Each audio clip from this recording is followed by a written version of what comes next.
Welcome to another episode of Uplifting Interviews with Total Strangers. We've got Jim on board, and he is an expert in the CBD field, which I am enamored with and excited to always learn more about because it's a phenomenal drug that's, I guess, been around thousands of years. In various forms, it's been around for a long, long time. Because it's a cannabinoid, and I'm told it's inside our bodies when we were young. It's whether you pronounce it a cannabinoid or cannabidiol, it's the same thing. Okay. And it comes from a couple of different plants, of course, the cannabis sativa or hemp, both of which have been around for a long time. Right. And hemp is the most versatile plant I've ever experienced. You know, you can make drinks out of it and clothing and this wonderful CBD. So tell us about, you were telling us about the hair loss's potentiality of using CBD. Is that what you're saying? Well, no, I was mentioning hair regrowth has been a holy grail for years and still is. CBD oil, I was not conflating the two of them. CBD is one subject. We'll talk about both. And hair regrowth, the new science of understanding that is another. So tell us about your friend that's coming out with the hair. The hair regrowth? Well, this is a guy who noticed his father and older brothers losing their hair at an early age, and he started studying genetics when he was in high school. He went on to become a medical doctor and continued his research and study in the exchange of genetic information from one generation to another. And along the way, he decided one of the things he wanted to do was to help his family, so he thought, let me see if I can figure out a way to stop hair loss and regrow hair and do it naturally. And he started with himself, and through years of study he figured out what was the underlying cause and was one of the first people to recognize the role of dihydrotestosterone in encouraging hair loss, and he looked at ways to not only retard but stop that. And he's now developed a process that he's ready to launch. It's a program where you stop the hair loss and encourage regrowth of your own hair. As long as the follicle is still alive, it can be regenerated, and you can have as much hair as you want for as long as you want and do it pretty naturally. So he's been extremely successful. After a year and a half of testing his program, he's ready to bring that out, and it's just amazing because years back I was in charge of an advertising campaign to relaunch a little product called Rogaine. And everyone thought Rogaine was going to be the cure for baldness, and it certainly wasn't. And we had the science quite wrong. So it's wonderful to see someone who is so diligent and careful about the science be willing to invest enough time and energy to take a common problem like regrowing your hair or losing your hair and solve it. And he has. And so it's great to reconnect with him and see how I can help him with his setting up his business. Well, that's wonderful. I'm a serial entrepreneur, and I've got a dozen projects in the air right now. But let me ask you a quick question. On my head here, do I have follicles that are live, you think? Well, how can you tell? Well, the way to tell is he starts every process with a digital microscopy. In other words, if you go in to see him, or in the future one of his trained colleagues, they'll have a digital microscope, and they'll look at your scalp and the actual hair follicles to see how viable they are. Okay. If they're not viable, he's not going to try and promise you anything. Right. Because you can't bring back the dead. So if a follicle is gone completely and there's no life or no circulation to it, you can't revive it. However, just looking at you from the side, you've got a lot of little wispy hairs. Yeah. All those hairs could come back. Right. But first you have to stop the loss. But the hairs around them, with the empty spots, are probably... You'd have to look at those. You'd have to look and see what those... And you can only see that under the microscope. Gotcha. So, but he understands all of that. Okay, so that's pretty cool. It's really cool. So people come in, they do the digital microscopy, and then the one thing that you have to do, which is inescapable, is you get a blood test. Okay. And you test it's a specific blood test. It does measure cholesterol and your sugar and everything else that your doctor would normally do in your annual checkup. But he goes further, and he looks at your hormone levels and looks to see what is out of balance. And when he finds what's out of balance, he develops if you will, a compounded medication of natural herbs and botanicals, as well as other naturally found molecules to stop the loss and start the regrowth. Wow. And I can only say that the results have been outstanding. So right now there's a renewed interest for whatever reasons. There are 3 companies out there that are promoting hair regrowth products, but they're all old technology. They're all based on Rogaine or Propecia, which were developed over 30 years ago. Right. So they're old drugs. Do they still have some viability? A little, yes. For a few lucky people, they may do something, but it's only temporary. So Rogaine, all the millions they made off that was just a wish that, you know. Well, it does things. It does things. I'm not going to say that it didn't. It was successful for a group of people, and it would retard further loss. Okay.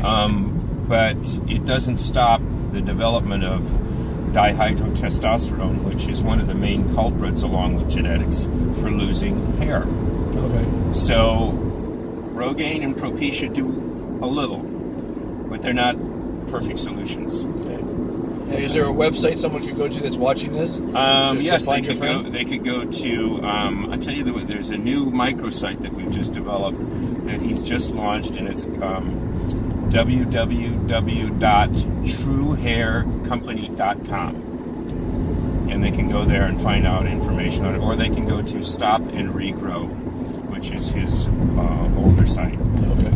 But both of those, they'll give plenty of information. Wonderful. It's just really interesting to see that common problem be attacked with scientific rigor. Right. And it's not, and whereas the new companies that are launching, they're just taking old technology and repackaging it. Well, they're solving a lot bigger problems than hair loss in today's, you know, this is one of the interesting things too, is that what I like most about his program, it's very much a holistic program, and one of the things that he helps you do to regrow your hair is to get healthier yourself. By rebalancing your biochemistry, you just naturally are going to be healthier. That makes a lot of sense. Okay, so let's switch topics, and we'll go back to the CBD expertise that you might want to dispel upon the audience here. It's a wonderful, I guess it's a drug? Well, you can say CBD is a drug. You can classify it. The FDA calls anything that makes a claim to change your body chemistry or the way your body reacts as a drug. So you could say from that standpoint, in that narrow definition, that it is a drug. However, it is a naturally occurring molecule, and once refined properly, you've got something that can be very, very helpful to people for many things. So as we said earlier, CBD oil based products work. They can be effective, they can relieve pain, they can do a number of things. They can calm and remove anxiety, or however in some cases they promote it. But personal trial will let you know how effective it can be for you. The problem with CBD oils is that they're messy, they're inconvenient, they sometimes smell bad. Most importantly, the quality is not consistent even within one manufacturer.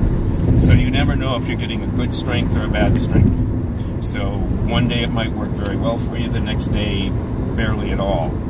And it's not necessarily the fault of the molecule, it's the fault of the production of the molecule. So people today are bringing greater rigor to that as well in terms of the manufacturing process, more quality. But hopefully the big breakthrough will be to create a delivery system for cannabidiols or CBDs in a water-soluble form.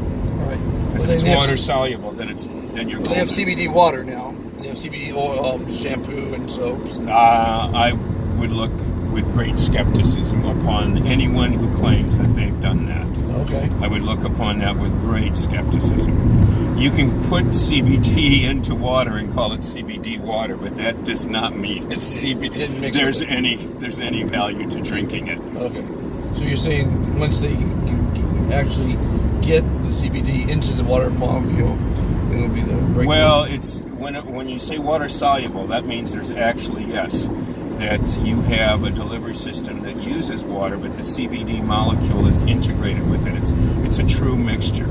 Instead of just saying, I'm just going to toss some CBD into this, shake it up and see what happens. Exactly. That's not going to work. Okay. No, water solubility is not the easiest thing, but it's CBDs have been around forever, and they have great pain relief potential. I've heard cured stage 4 cancer. I've heard diabetes, arthritis, pain. You said anxiety. Anxiety. We're looking to it to treat seizures, but all of those things, when you think about it, they're connective tissue between the pain points or the areas that CBD can help. So there's a natural link for them there. So I was told that the CBD repairs your cells on a molecular level. Is that correct or incorrect?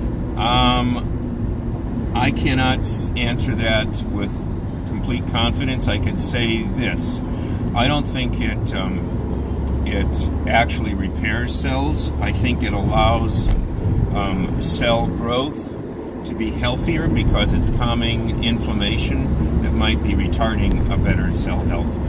Excuse me, we're going to take Howard Hughes. No, here. take. I like the other one better. It's faster. I hope so, because as long as it's not Century, I'm fine with that. Oh no, it's the next one. It's okay. La Tierra. It's faster. Yeah, La Tierra.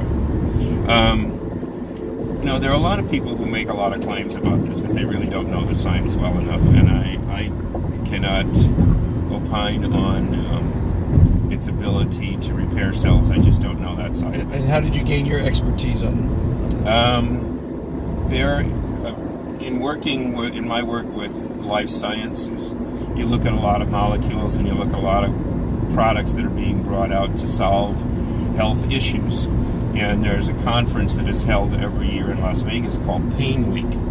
And about 4 years ago, I noticed an uptick in the interest of doctors and specialists in the use of cannabidiols to treat a variety of conditions. One of them certainly being anxiety. There were a number of them that were looking for to just train to treat and ease pain, especially chronic pain for people who are going through cancer and going through chemo and things like that. So, oh wow!